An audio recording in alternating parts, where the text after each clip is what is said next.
à vous tous et bienvenue dans votre émission Ça tourne, l'émission qui met à l'honneur le monde de l'image. J'espère que vous êtes bien installés. Allez, c'est parti, voici ce qui vous attend ce soir. Cette semaine au box-office, le film Alienoid, l'affrontement. Si comme moi vous adorez le cinéma sud-coréen, je pense qu'il va vous régaler. Déjà le premier film Alienoid, les protecteurs du futur, était une pépite. Cette suite promet d'être encore plus captivante. Action, humour, personnages attachants et rebondissements vous tiendront en haleine. Ce soir, nous découvrirons ensemble la nouvelle série documentaire Mémoire de la réalisatrice calédonienne Maï Le Flocmoen, une série documentaire mêlant histoire et patrimoine. Enfin, à travers le documentaire Japon, la fin du pacifisme, vous découvrirez pourquoi ce pays constituellement pacifiste depuis 1946 se réarme massivement. C'est un programme riche qui vous attend encore ce soir et ça commence tout de suite avec cette sélection de films qui, j'espère, vous plaira. Allez, c'est l'heure de votre chronique à l'affiche.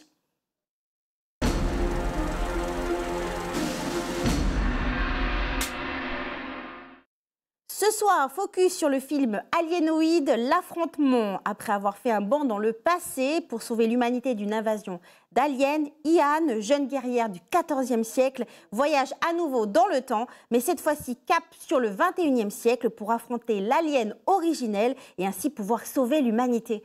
On regarde la bande-annonce.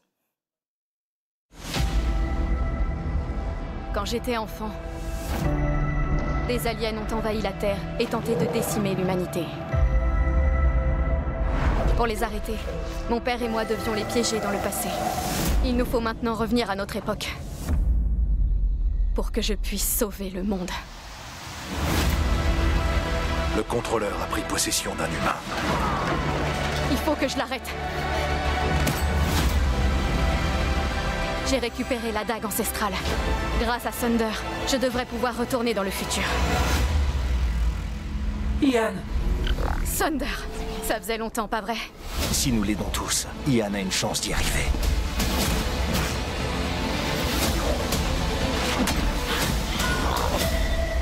Il est temps de rentrer.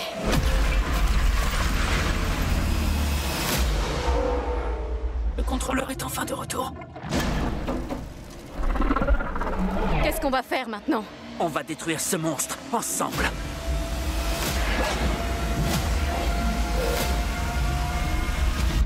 C'est maintenant ou jamais.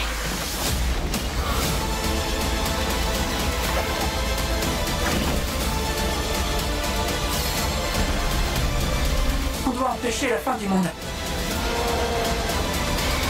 C'est notre dernière chance.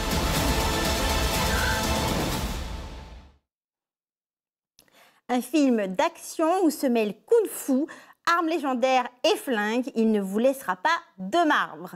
Deuxième sortie de la semaine, le film À l'ancienne. Sur une petite île de Bretagne, deux amis, Jean-Jean et Henri, découvrent que l'un de leurs voisins a gagné le gros lot à la loterie nationale. Ils décident de retrouver ce mystérieux gagnant et de s'attirer ses faveurs avant que la nouvelle ne se répande. Mais voilà, qui le retrouve mort dans son canapé. Les deux amis ont soudain une idée, prendre sa place et remporter le gros lot. Avec l'aide de tout le village, l'arnaque au loto peut commencer. On regarde la bande-annonce.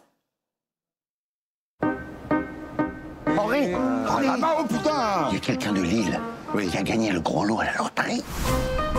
J'arrive au café. Les habitués... Eh, si tu gagnes, tu penses à moi, hein? Va te faire foutre! Puis là, le téléphone, il sonne. Vous êtes sûr? Ça fait des années que je joue, putain. Et ça tombe juste à côté. Déjà, il faut savoir qui c'est qui a gagné. Oh, Audrey? Il a gagné et il est mort, ce con. Personne n'est au courant qu'il est mort. On va se le faire. À l'ancienne.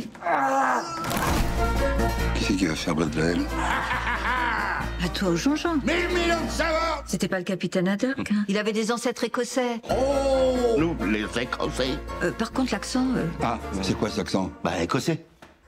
Monsieur Bodval, Mantroudec. Oh, la loterie! Oh, quelle surprise! Habille-toi. Je suis pas là. Jean-Jean, on dirait Mitterrand, là. Arrête. Ça me paraît perfect. C'est moi qui a pris l'accent. Je suis pas de Mantrudec.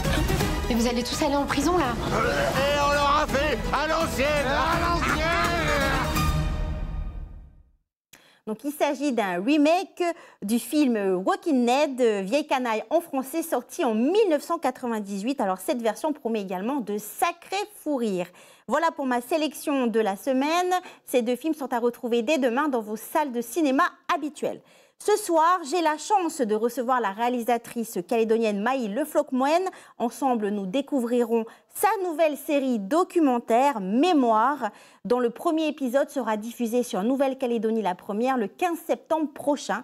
On en parle tout de suite avec elle dans votre chronique Gros Plan.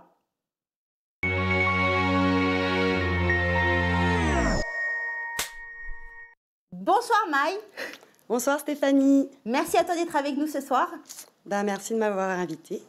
Alors, après ta série Les histoires de Monsieur K, dont on avait parlé en mars dernier et dont les derniers épisodes sortiront fin octobre sur Canal+ Calédonie, je te reçois ce soir pour découvrir ta nouvelle série documentaire Mémoire, alors produite par Amborella Productions et par Aligal Productions.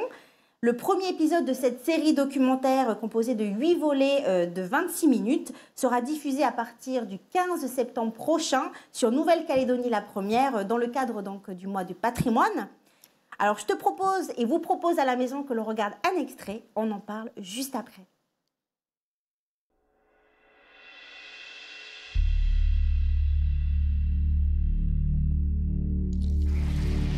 Tout homme est tiraillé entre 2 besoins.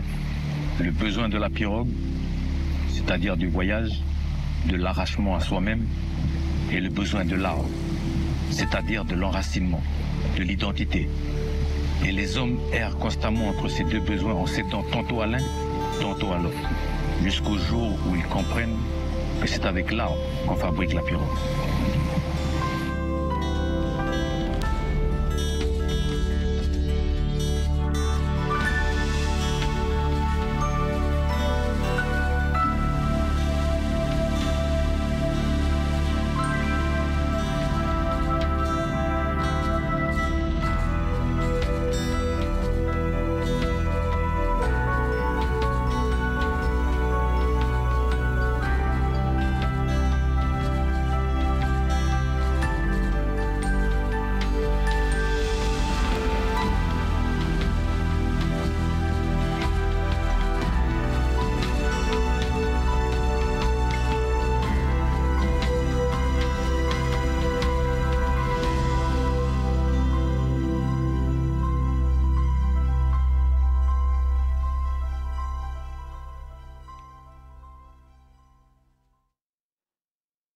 C'est magnifique, hein?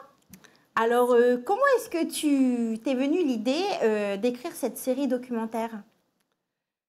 Alors, il y a plein de petites choses. D'abord, en tant qu'enfant du pays, j'avais envie de pouvoir raconter aussi un peu l'histoire de la Nouvelle-Calédonie au travers de son patrimoine, aussi parce que parfois on n'a pas l'accès à toutes ces connaissances aussi. L'école a ses limites sur un petit peu l'histoire de la Nouvelle-Calédonie et je trouvais ça important en tant que Calédonienne de pouvoir un peu mieux comprendre l'histoire de cette île depuis à peu près ses origines, à peu près jusqu'à aujourd'hui. Donc ces 8 films qui vont raconter en fait 8 ans, 8 grands moments de l'histoire de la Nouvelle-Calédonie. Et ces moments seront racontés au travers de son patrimoine artistique. Voilà. Alors justement, c'est une série documentaire qui mêle histoire et patrimoine. Pourquoi avoir décidé de la raconter l'histoire calédonienne de cette manière? Je trouve que l'art est quelque chose qui rassemble. Je voulais à la fois pouvoir donner la parole au monde scientifique, dirons-nous, avec les archéologues, les historiens, les anthropologues, les archéologues, etc. Mais aussi pouvoir donner la parole aux descendants, aux passionnés, à la société civile, de manière à ce que, à la fois, la tradition écrite et la tradition orale puissent se rencontrer dans chacun des films et de pouvoir identifier des objets du patrimoine de la Nouvelle-Calédonie sur des temps un peu forts et voir comment ce patrimoine a évolué dans le temps, comment il s'est réadapté, comment il s'est transformé et comment aujourd'hui il est également protégé. Alors, comme je l'ai dit précédemment, cette série documentaire est découpée en 8 films. Alors, dans les grandes lignes, quelles sont les différentes thématiques que l'on va y retrouver? Alors, on va avoir pas mal de thèmes, hein, mais c'est vrai que le premier thème, le premier film, par exemple, raconte les migrations du Pacifique avec l'arrivée des premières pirogues en Nouvelle-Calédonie. Donc, par exemple, pour ce film-là, l'objet patrimonial choisi pour pouvoir illustrer cette période est la pirogue. Donc, on l'a fait évoluer de ses origines, de ce qu'elle pouvait être au départ et comment aujourd'hui elle a évolué, comment la pirogue continue à traverser le temps.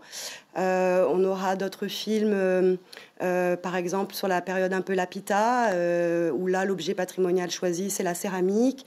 On a les fondements d'une civilisation pour parler de la société kanak. L'objet choisi patrimonial sera la case. On aura les premiers contacts avec l'arrivée de James Cook, par exemple, à Balade. Donc là, ça sera le fil de coton voilà, qui sera apporté avec les premiers outils en fer. Voilà. Donc il y aura à chaque fois, pour chaque film, à la fois de l'image d'archives. Donc il y a un gros travail qui est fait d'identification d'images d'archives, que ce soit avec le musée de la Nouvelle-Calédonie, que ce soit avec les archives territoriales de Nouvelle-Calédonie, que ce soit sur des collections particulières de familles aussi. Donc j'ai organisé vraiment des tournages aussi à l'intérieur des réserves pour pouvoir sortir des objets anciens, etc. Donc on crée aussi une archive présente. Et puis il y a le terrain, les moments de live aussi où on se déplace à travers tout le pays pour pouvoir raconter cette histoire le plus justement possible et en essayant de rencontrer les personnes les plus légitimes possibles aussi pour pouvoir nous parler de ces temps forts aussi, mais de manière plus orale, voilà. Alors justement, tu parlais d'archives. Ça a dû prendre du temps quand même pour ce tournage. Alors ça t'a pris combien de temps? Comment ça s'est passé? Quel matériel justement tu as utilisé pour pouvoir faire ces documentaires? Alors c'est vrai que à partir du moment où on s'intéresse vraiment à l'histoire et où on veut être assez sincère aussi avec cette histoire et juste aussi par rapport aux différentes personnes qui ont vécu cette histoire, Mémoire s'écrit avec un S parce que l'idée c'est de ne pas raconter une seule histoire. L'histoire est plurielle. Il y a autant d'histoires que d'êtres humains. Donc l'idée c'était de pouvoir raconter, de pouvoir montrer les personnes qui allaient pouvoir aussi me raconter leur propre histoire. Donc tout ce temps a été long, il a fallu passer par beaucoup de chemins coutumiers, beaucoup d'échanges pour aussi expliquer cette démarche, pour aujourd'hui pouvoir raconter notre histoire, voilà aussi avec sincérité, justesse et bienveillance. Et donc, j'ai mis plus d'une année pour pouvoir réaliser l'ensemble des tournages de cette série. Ça a été très long. Il y a eu beaucoup de déplacements à travers tout le pays, sur les îles comme dans le Nord. Voilà. On a réalisé des images drones aussi avec un opérateur prise de vue, avec plusieurs opérateurs prise de vue. Et puis, j'utilise une caméra professionnelle qui donne un aspect un peu cinématographique en fait à l'image. L'idée avant tout était de pouvoir aussi créer une série patrimoniale. L'archive cinématographique a aussi sa place dans le patrimoine et je voulais pouvoir mettre à la hauteur de cette histoire aussi une image, une esthétique. Pour aussi servir à demain, à aujourd'hui, aux générations futures, de traces de notre histoire avec des personnes qui seront peut-être plus là demain pour nous raconter leur vision. Et donc, j'ai essayé d'être riche en illustrations et de pouvoir réaliser de la belle image, des sons de qualité, des enregistrements sonores de qualité. On a également un compositeur de musique originale, Carl Baudouin, qui réalise une musique originale sur chacun des films. donc jusqu'au mixage, voilà, où chacun apporte aussi sa part de créativité. Voilà. Qu'est-ce que ça t'a apporté à toi de réaliser, enfin justement de pouvoir raconter notre histoire à toutes et à tous? Je trouve que c'est fondamental de se dire qu'il faut d'abord connaître l'histoire pour savoir où est-ce qu'on est aujourd'hui et savoir où est-ce qu'on va demain. C'est essentiel. Je crois que sans le savoir à l'avance, je crois qu'aujourd'hui cette série va trouver aussi son sens. Parfois c'est notre méconnaissance qui nous pousse à penser des choses. Parfois c'est aussi important de pouvoir être juste avec notre passé. Voilà, j'arrive peut-être après les 40 ans dans un moment donné où j'ai envie de travailler sur des choses qui font du sens pour moi. On n'arrête jamais de découvrir notre histoire. Je dois reconnaître que le métier que je fais sur le terrain me permet déjà depuis plus de 10 ans, 15 ans même, voire plus, de pouvoir aller découvrir vraiment des endroits un peu reculés de la Calédonie, des tribus reculées, de partir sur des îles comme Tiga, de pouvoir vraiment être en contact avec les différentes populations de ce pays. Ça fait des années que je travaille sur des films de valorisation de notre jeunesse, de notre patrimoine, à travers différentes émissions comme Demain c'est nous, Empreinte ou d'autres. Et voilà, moi je trouve que c'est important. Je me suis encore nourrie de beaucoup d'histoires de notre pays, de notre histoire partagée. Et voilà, ça m'a fait beaucoup de bien. Et j'espère que ça vous fera du bien aussi de pouvoir entendre d'autres visions de l'histoire, celles qu'on n'a pas forcément l'habitude d'entendre. Dernière question, Maï, depuis le 13 mai dernier, le monde de l'audiovisuel est quasiment à l'arrêt. Qu'en est-il pour toi? Est-ce que tu as des projets à venir?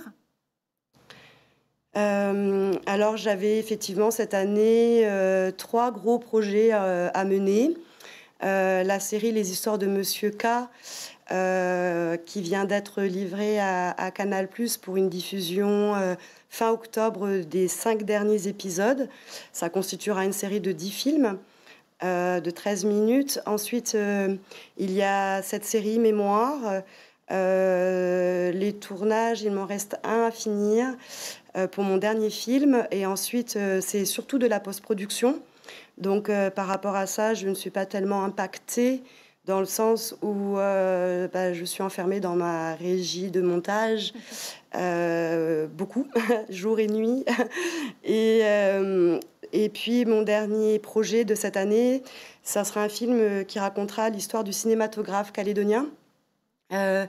Donc, pour ce film, j'ai effectivement été mise un peu à l'arrêt ces 3 mois derniers. Mais depuis la semaine dernière, j'ai pu reprendre à la fois des tournages drones de certaines régions où il y a des anciens cinémas du pays, comme par exemple l'Atomic Cinéma à Boulou-Paris. Et puis là, avec le festival du cinéma de la foi qui se tient actuellement au Ciné City, je peux reprendre aussi quelques séquences de tournage pour raconter l'histoire de ce festival aussi. Donc voilà, tout recommence. Alors, avant de se quitter, est-ce que tu peux nous rappeler quand en fait on pourra retrouver justement le premier épisode de cette série documentaire Mémoire? Alors, le premier épisode de la série sera diffusé le dimanche 15 septembre sur ANC Première à 18h55.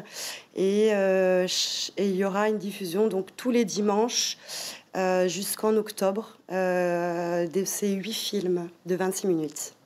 Maï, notre échange touche à sa fin. Merci à toi d'avoir été avec nous. Merci beaucoup. Et puis, bonne continuation à toi pour la suite de tes projets. Merci. Alors, le cinéma, tout comme les films documentaires, nous permettent très souvent de mieux comprendre le monde qui nous entoure, de mieux comprendre également la géopolitique. C'est ce que l'on va découvrir tout de suite dans votre chronique L'Infodoc.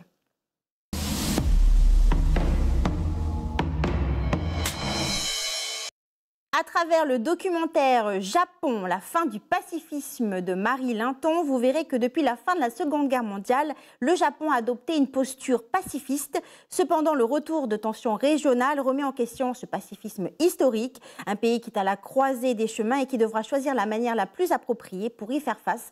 On regarde un extrait. La guerre en Ukraine a impacté une opinion publique résolument pacifiste. Pour la première fois depuis la Seconde Guerre mondiale, certains sondages montrent une majorité des Japonais en faveur du renforcement des capacités de défense du pays. Subitement, les Japonais perçoivent la Chine avec plus d'inquiétude. Ils croient davantage sa menace de rattacher Taïwan à la Chine continentale par la force si nécessaire. C'est l'équilibre des forces qui est la condition de la paix. La Russie a attaqué l'Ukraine. C'est une erreur de penser qu'on ne va pas nous attaquer parce qu'on n'a pas d'armée et pas de base militaire. Cette période est révolue. Les Japonais avec qui je travaille considèrent que le Japon est comme la Pologne, que les Philippines sont comme la Roumanie, la Chine est comme la Russie et Taïwan, c'est l'Ukraine. Pour continuer de bénéficier de la protection des États-Unis, le Japon paie 75% du coût des bases américaines présentes sur son sol, bien plus que les autres alliés américains. En décembre 2022, le Premier ministre Fumio Kishida dévoile la nouvelle stratégie de sécurité nationale, et elle est détonnante.